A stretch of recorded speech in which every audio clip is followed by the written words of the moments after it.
Hello everyone, welcome to my channel. Today we are going to continue with class 10 chapter number 9. इसके previous video में हमने question number 12 तक complete कर लिया. आज हम इसका क्वेश्चन नंबर 13 स्टार्ट करने जा रहे हैं एक्सरसाइज 9.1 का. तो देखिए इसमें स्टेटमेंट समझते हैं. इसमें क्या है, हमें स्टेटमेंट के अकॉर्डिंग पहले बिल्कुल अच्छे से स्टेटमेंट समझ के हमें डायग्राम बना लेना है. इसमें डायग्राम ही बहुत इंपॉर्टेंट है. अगर आपने डायग्राम करेक्ट बनाया फिर क्वेश्चन बहुत ही इजी हो जाता है. तो देखिए यहाँ पे as observe from the top of 70 metre high lighthouse. देखिए इसमें हमने जितने भी क्वेश्चन किए, जैसे किसी में टावर आ रहा है, किसी में बिल्डिंग आ रही है, मतलब एक क्या है वर्टिकल, ऐसे कुछ भी कोई भी ऑब्जेक्ट कोई भी बॉडी होती है जो कि एक वर्टिकल मिलेगी, वहां से हम किसी चीज को ऑब्जर्व करेंगे, उसके टॉप पे कुछ होगा या उसके टॉप को ऑब्जर्व करेंगे. तो यहाँ पे क्या है 70 मीटर हाई क्या है लाइट हाउस है. जैसे ये हो गया ए बी, ये ए बी क्या है एक लाइट हाउस है, मतलब वर्टिकल है, तो हमने इसको ऐसे कंसीडर कर लिया यहाँ पे. House from the sea level मतलब फ्रॉम द ग्राउंड लेवल.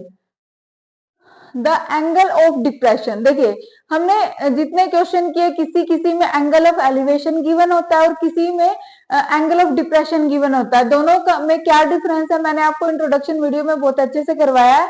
अगर आपने वो वाली वीडियो वॉच नहीं की है तो आप पहले वो वाली देखिए. तो यहाँ पे देखिए एंगल ऑफ डिप्रेशन हमें गिवन है ऑफ टू शिप्स. ठीक है, टू शिप्स हो गए. अब डिप्रेशन, एंगल ऑफ डिप्रेशन क्या है, जैसे ऊपर ये जो टॉप है उसके और जो लाइन ऑफ साइट है उसके साथ जो एंगल बनता है. तो यहाँ पे देखिए of two ships are 30 and 45. तो हमने टू शिप कंसीडर कर लिए, जैसे एक शिप ये एक शिप ये है. ठीक है, तो यहाँ से एंगल ऑफ डिप्रेशन है. तो एंगल ऑफ डिप्रेशन मतलब कि ऊपर से हम देखते हैं लेकिन वहां से क्या एंगल को हम यूज नहीं कर पाएंगे. तो हम एंगल प्रॉपर्टी का यूज करके, जैसे यहाँ पे क्या देखिए ये वाला एंगल क्या है 30 है, ये एंगल ऑफ डिप्रेशन क्या है 30 है. अब देखिए ये एक क्या होगी एडी एक सेम ट्रांसवर्सल हो गई. हम ट्रायंगल में देखते हैं, ट्रायंगल वाले चैप्टर में 9th क्लास में जो ट्रायंगल वाला चैप्टर है उसमें भी हमने ये सब किया है. तो अगर ये एंगल 30 है ना तो इसका इधर वाला भी 30 होगा, क्योंकि यहाँ पे एक सेम ट्रांसवर्सल एक सेम साइड कॉमन है यहाँ पे. तो ये एंगल 30 है तो ये वाला एंगल भी 30 हो गया. तो इस शिप का जो एंगल ऑफ एलिवेशन, क्योंकि हमने क्या इन्होंने डिप्रेशन गिवन था ना, तो डिप्रेशन से हमने एलिवेशन को फाइंड आउट किया. तो अगर ये 30 है तो ये भी 30 हो गया और ये क्या एंगल ऑफ एलिवेशन. अब हम इसका यूज कर सकते हैं. उसके बाद देखिए यहाँ पे क्या है, फिर दूसरा हमारा यहाँ से यहाँ तक जो दूसरा शिप है वो वाला एंगल ऑफ डिप्रेशन 45 है. अब देखिए ये वाला यहाँ से यहाँ तक है, तो ये जो AC है देखिए ये सेम ट्रांसवर्सल बन रही है इधर से और देखिए इधर से. तो ये वाला और वो वाला एंगल सेम हो जाएगा एंगल प्रॉपर्टी से. ये 45 तो ये भी 45 हो गया. इस तरह से हमने दोनों शिप का एंगल ऑफ डिप्रेशन से angle of elevation find out कर दिया. तो जितने भी एंगल ऑफ डिप्रेशन के क्वेश्चंस होते हैं उसमें हमें ऐसे ही फाइंड आउट करना है. तो देखिए यहाँ पे अब हमारे यहाँ पे टू ट्रायंगल फॉर्म हो गए. जैसे एक हो गया यहाँ पे triangle ABC and second triangle is ABD.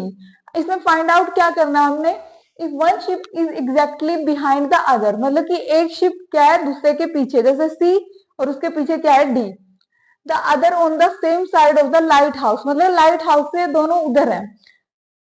Find the distance between the two ships. अब देखिए टू शिप्स कहाँ, एक C पे एक D पे, इसका मतलब हमें ये वाला डिस्टेंस फाइंड आउट करना है. ठीक है, तो देखिए स्टेटमेंट इसमें बहुत इंपॉर्टेंट है. स्टेटमेंट को अच्छे से अंडरस्टैंड करना, क्या हमें गिवन है और क्या हमें फाइंड आउट करना है. तो देखिए अभी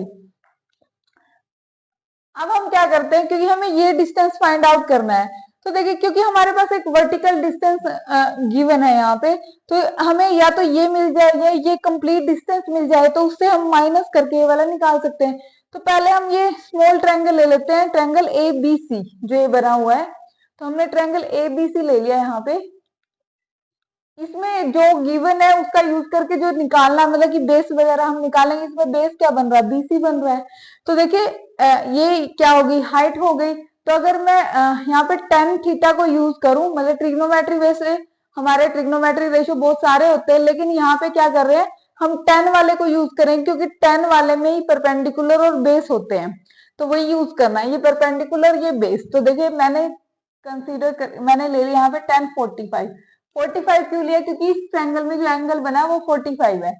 तो tan 45 हो जाएगा यहाँ से AB डिवाइड बाय BC.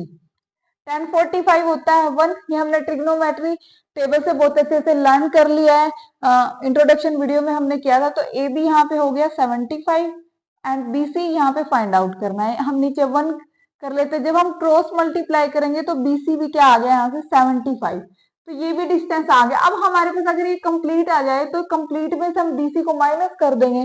तो अब हम कौन सा ट्रायंगल लेंगे, ट्रायंगल ए बी डी ले लेते हैं कंप्लीट। तो in triangle A B D इसमें भी क्या आ रहा है, परपेंडिकुलर और डिस्टेंस आ रहा है, तो सॉरी परपेंडिकुलर और बेस आ रहा है, तो हम 10 ही लेंगे। तो इसमें एंगल क्या है 30, तो यहाँ पे हम कौन सा एंगल लेंगे 10 30 लेंगे।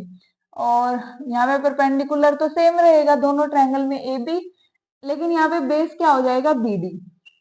10 30 की वैल्यू होती है 1/√3, ए बी यहाँ पे 75 है, ठीक है, और बी डी हमें फाइंड आउट करना है। तो क्रॉस मल्टीप्लाई कर लेते हैं, यहाँ पे बी डी और उधर हो गया 75√3। लेकिन हमें बी डी नहीं फाइंड आउट करना था, हमें निकालना था सी डी।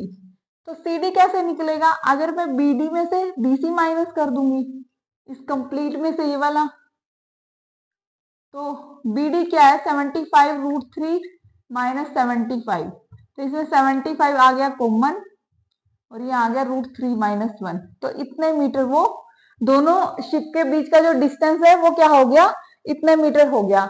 अब अगर मान लो रूट की वैल्यू अगर डिनोमिनेटर में आ जाती, मैंने बहुत सारे क्वेश्चन में आपको कराया है कि किसी किसी क्वेश्चन में हम रैशनलाइजेशन भी करते हैं, तो कैसे पता लगेगा कि रैशनलाइजेशन करना है कि नहीं करना। अगर डिनोमिनेटर में कोई रूट की वैल्यू आ रही है तो हम रैशनलाइजेशन करेंगे, और अगर न्यूमरेटर में आ रही तो यहीं तक जो हमारा आंसर हो जाएगा। आई होप आपको बहुत अच्छे से समझ में आया होगा। अगर फिर भी कोई डाउट है तो कमेंट बॉक्स में कमेंट कीजिए।